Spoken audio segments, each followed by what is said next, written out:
वो डोर है, वो चाबी है एक तरीके से, जो कि जीवन मुक्ति तक पहुंचा सकती है एक इंसान को। कहा जाता है कि जब आप ऐसा करते हो तो वो सबसे सीधा तरीका होता है कि आपको पता चल जाता है कि क्या चल रहा है। कामना से लड़ने का बस क्योंकि एक ही तरीका होता है कि बेसिक फर्स्ट फिलॉसफी मानी जाती है कि इस चीज को आप झुटला नहीं सकते, ठीक है।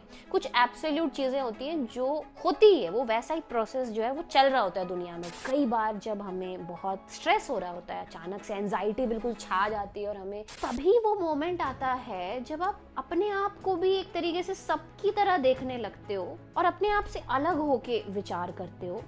ऐसा एविडेंस जो गलत हो ही नहीं सकता, जो होगा ही होगा, इसीलिए इसको स्थूलतम माना जाता है, मतलब सबसे ज्यादा स्थूल। फॉर एग्जांपल आपने देखा होगा कि कुछ इन्फ्लुएंसर्स बेटिंग एप्स को प्रमोट करते हैं, ठीक है, जैसे रमी एप्स को प्रमोट करते हैं, और वही वो सबसे बड़ी मिस्टेक होती है जो हमें आत्मावलोकन से रोक देती है, या आप कह सकते हो गलत सलत आत्मावलोकन करवा देती है। अब एक चीज की बात आपने बार बार सुनी होगी अगर आपने मेरे चैनल के वीडियोस को चेकआउट किया होगा, और वो है आत्मज्ञान, आत्मावलोकन, मतलब सेल्फ इंक्वायरी। और ये वही चीज है जिससे कहीं ना कहीं जो पूरा अध्यात्म है वो डील करता है। जो अध्यात्म की पूरी फिलॉसफी ही है, पूरा जो दर्शन है जो कहता है कि अध्यात्म क्या है और किस ओर इशारा कर रहा है, तो वो होता है आत्मज्ञान की ओर।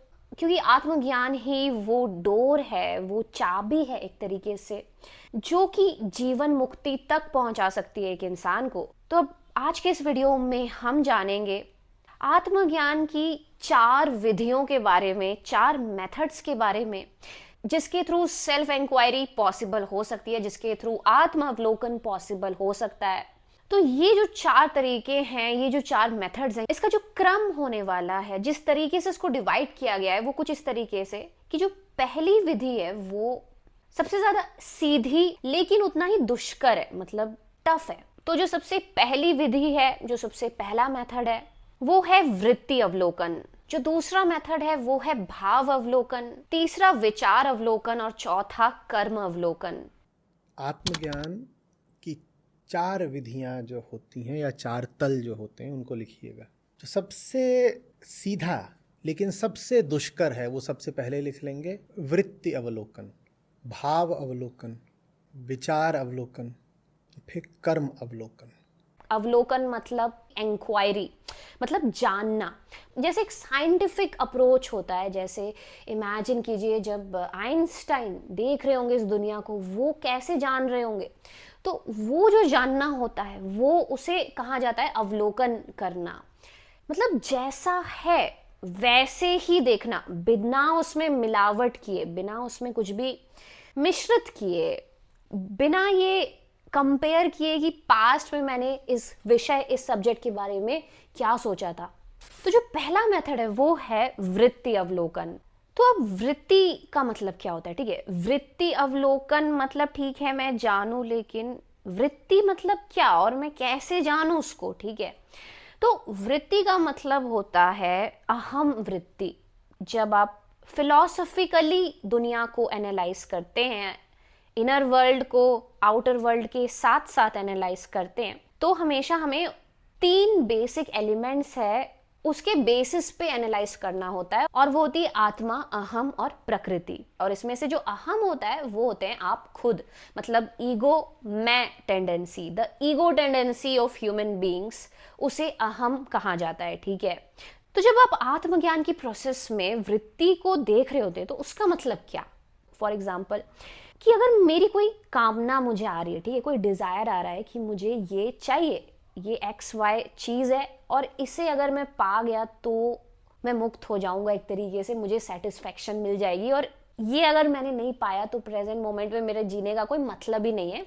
तो वृत्ति अवलोकन का मतलब होता है कि अपने ईगो को जाके ये पूछना, ये देखना, एनालाइज करना कि ये जो चीज है ये मुझे क्यों चाहिए, ठीक है, और ये जो चीज है इसका मैं क्या करूंगा, अगर ये मुझे मिल जाएगी तो ये मेरे ईगो को कैसे सेटिस्फाई कर पाएगी, आखिर क्यों मैं ये पाना चाहता हूं। तो ये सवाल रियल टाइम में अपने ईगो से पूछना, उसको कहते हैं वृत्ति अवलोकन। और कहा जाता है कि अगर ईगो से आप डायरेक्ट रियल टाइम में सवाल पूछोगे और बिना किसी माइंड के प्री स्टोर्ड डेटा को बीच में लाए एनालाइज करोगे उन जवाबों को जो अपने आप आपको आएंगे जब आप अपने आप से ये सवाल पूछोगे, तो कहा जाता है कि जब आप ऐसा करते हो तो वो सबसे सीधा तरीका होता है कि आपको पता चल जाता है कि क्या चल रहा है। ठीक है, एक तरीके से जो दुनिया है ना, उसके जो तथ्य हैं वो अपने आप खुल जाते हैं, उसके जवाब आपको मिल जाते हैं।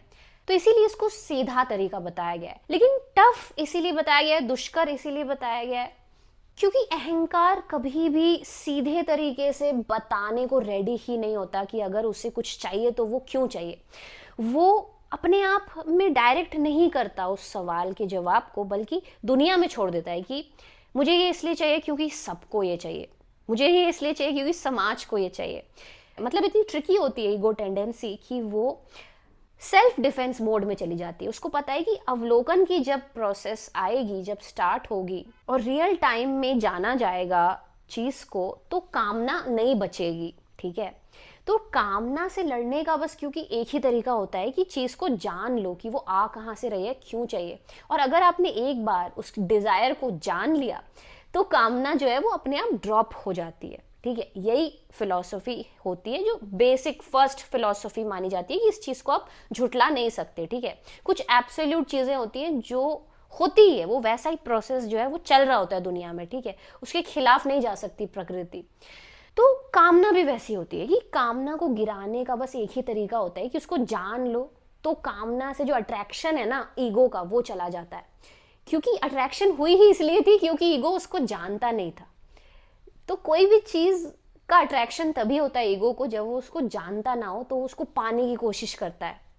तो यही पता होता है ईगो को कहीं ना कहीं। तो ईगो जो है वो डर जाता है कि कहीं मैं जान जाऊंगा खुद को तो मैं प्रकृति से अलग तो नहीं चला जाऊंगा, कहीं सब कुछ खो तो नहीं दूंगा, प्रकृति दूर तो नहीं हो जाएगी मुझसे। तो इसीलिए वो एक सेल्फ डिफेंसिव मोड में आ जाता है। तो यही वो रीजन है जिस वजह से दुष्कर बताया गया है पहली वाली मेथड को। अब जो दूसरा तरीका होता है वो होता है भाव अवलोकन का तरीका। अब भाव क्या होते हैं, इमोशन क्या होते हैं? अब कृष्ण से अगर आप पूछोगे, गीता से अगर आप पूछोगे या वेदांत की फिलॉसफी में देखोगे, तो भाव को कंप्लीटली हार्मोनल बताया गया है। भाव या इमोशन, जिसको कि नॉर्मल जो धार्मिक लोग हैं, सो कॉल्ड धार्मिक लोग हैं, वो बताते हैं कि भाव की सुनो, इमोशन की सुनो। जो दुनिया में नॉर्मल छवि भी होती है ना, एक इमेज होती है एक आध्यात्मिक स्पिरिचुअल पर्सन की, कि अगर ये पर्सन स्पिरिचुअल है तो इसका मतलब ये इमोशनल ज्यादा है। लेकिन नहीं, अगर आप गीता से पूछोगे, वेदांत की फिलॉसफी में देखोगे, तो भाव और इमोशंस को कृष्ण कंप्लीटली प्रकृतिगत बताते हैं कि ये प्रकृति के तीनों गुण हैं जो कि भाव को बना रहे हैं। भाव कंप्लीटली मटेरियल है, इमोशंस का आत्मा से कोई भी संबंध नहीं है। और क्योंकि वो मटेरियल होती है तो इसीलिए ये भी कहना बहुत गलत होता है कि आत्मा के वजह से भाव उठते हैं। समझ रहे हो आप? मतलब कई बार जब हमें बहुत स्ट्रेस हो रहा होता है, अचानक से एंजाइटी बिल्कुल छा जाती है और हमें या तो गुस्सा आने लगता है किसी के ऊपर, या तो बहुत ही ज़्यादा ममता आने लगती है, प्यार आने लगता है, मतलब इमोशंस उमड़ आते हैं ना, तो हमें अक्सर ये लगता है कि मैं ऐसा ही हूँ जो इमोशनल हूँ, इसलिए मुझे इमोशंस आ रहे हैं, या अभी जो मेरा स्वभाव है, मेरा ओरिजिनल स्वभाव है, वो मुझसे यही मांग कर रहा है कि अगर मुझे गुस्से वाला इमोशन आ रहा है तो मतलब गुस्सा हो जाओ, या मैं एक गुस्से वाला इंसान हूँ, मेरा नेचर ही ऐसा है इसलिए मुझे गुस्सा आ रहा है। नहीं, वेदांत इस बात से बिल्कुल इनकार करता है और वो कहता है कि अगर आप में इमोशन आ रहा है, अगर आप में भाव आ रहा है, तो वो इसलिए आ रहा है क्योंकि कोई तो भी रैंडम केमिकल रिएक्शन हुआ है आपकी बॉडी में जिसका आपको कोई भी होश नहीं है। जरूरी नहीं है कि उस इमोशन का आपके आत्मिक स्वभाव से कोई लेना देना हो, या उस चीज से लेना देना हो कि भाई उसको आप फॉलो करोगे तो ही नेक्स्ट स्टेप जो है आपकी लाइफ का वो आपको मिल जाएगा। नहीं, भाव एक बाय डिफॉल्ट चीज होती है जो कि प्रकृति की वजह से आप में जनरेट हो जाती है। फॉर एग्जाम्पल कि अगर गर्मी है बहुत आसपास तो आप नोटिस करोगे कि आप चिड़चिड़े हो जाते हो अचानक से। उसका मतलब ये नहीं है कि वो आत्मिक स्वभाव है आपका।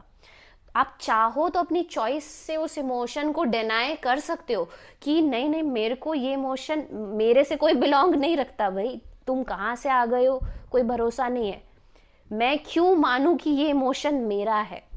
तो ये डिस्टिंग्विश करता है वेदांत, ठीक है। तो इसी चीज की स्पष्टता को जान लेना, जब वो इमोशन जो है वो ट्रिगर हो रहा हो रियल टाइम में, रियल मोमेंट में, जब वो भाव उठ रहा हो, तो तत्क्षण उस भाव को देख लेना कि भाई ये एक मशीनरी से उठा हुआ भाव है, एक एआई से उठा हुआ भाव है, मेरा आत्मिक स्वभाव नहीं है ये। तो यही देख लेना, इसी को कहते हैं भाव अवलोकन। अब जो तीसरा मेथड होता है, जो तीसरा तरीका होता है, वो होता है विचार अवलोकन। जैसा कि नाम ही सजेस्ट कर रहा है, मतलब अपने थॉट्स को देखना, अपने थॉट्स को एक्सप्लोर करना। कैसे एक्सप्लोर करना? तो उसका एक ही तरीका है जो चारों विधियों में लागू होता है, और वो है अनासक्त होके, डिटैच होके।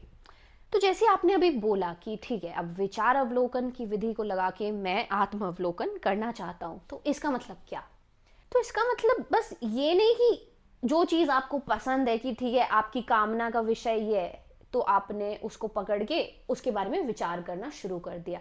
नहीं, विचार अवलोकन होता है कि आप होलिस्टिकली एक चीज को देख रहे हो और फिर विचार कर रहे हो, सब्जेक्टिवली उस विषय से अटैच नहीं हो जा रहे हो। मतलब जब आप विचार करना स्टार्ट कर रहे हो, ठीक है, जब आप अपने थॉट्स को एक्सप्लोर करना स्टार्ट कर रहे हो, आप एक एक्सपीरियंसर की तरह नहीं, बल्कि आप एक ऑब्जर्वर की तरह फिर विचार कर रहे हैं।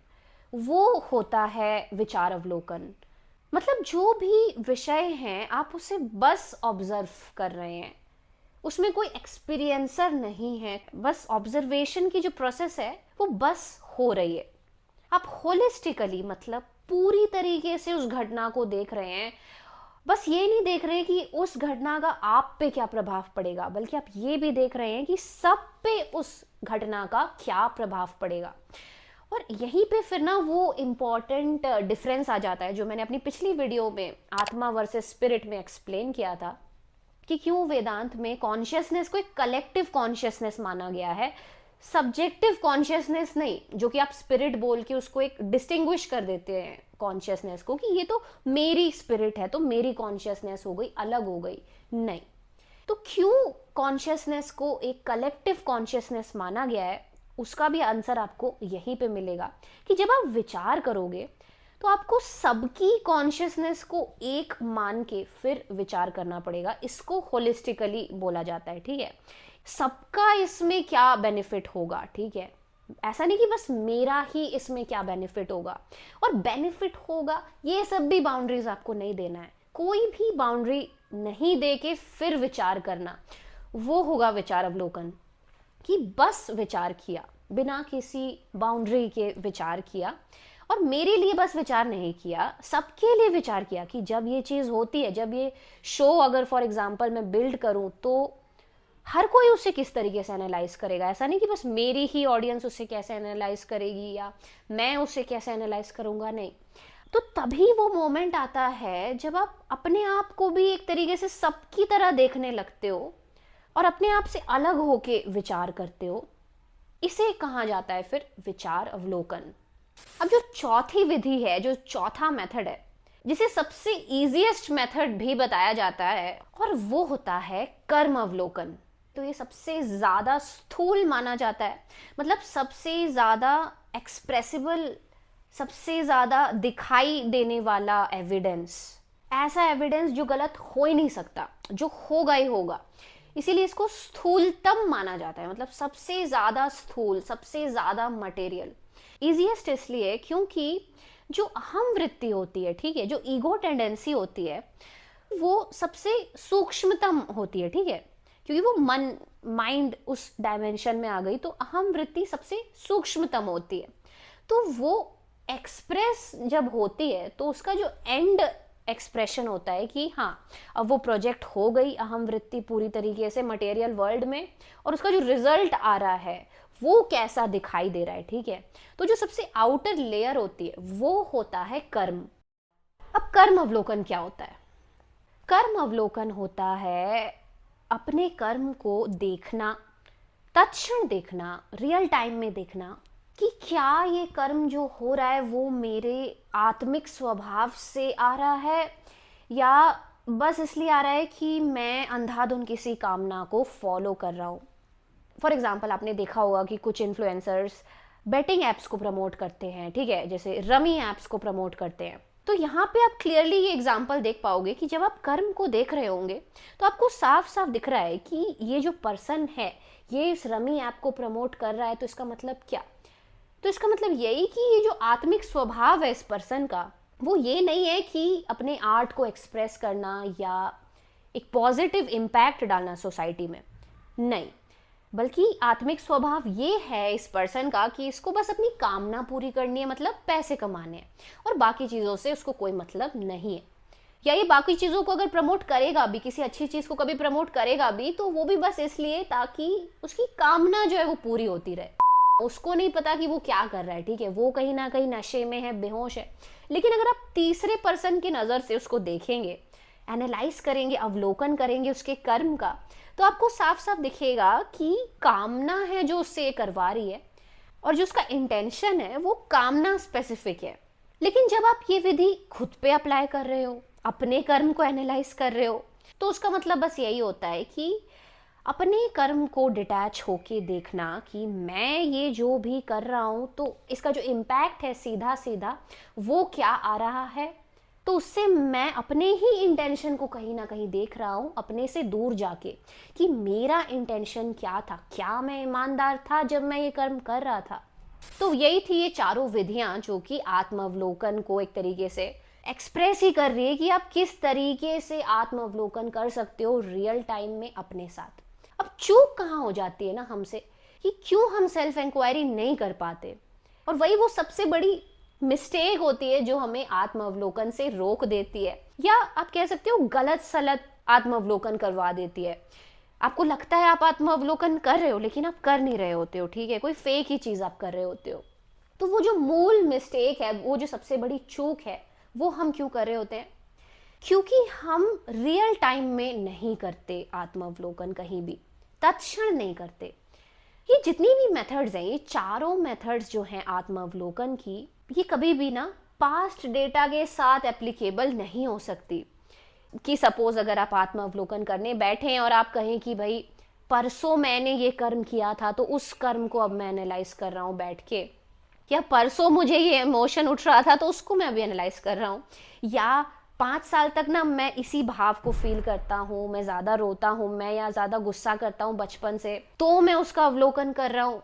नहीं, आत्मावलोकन या सेल्फ इंक्वायरी जिसे आप कहते हैं वो कंप्लीटली एक रियल टाइम मेथड होती है, ठीक है।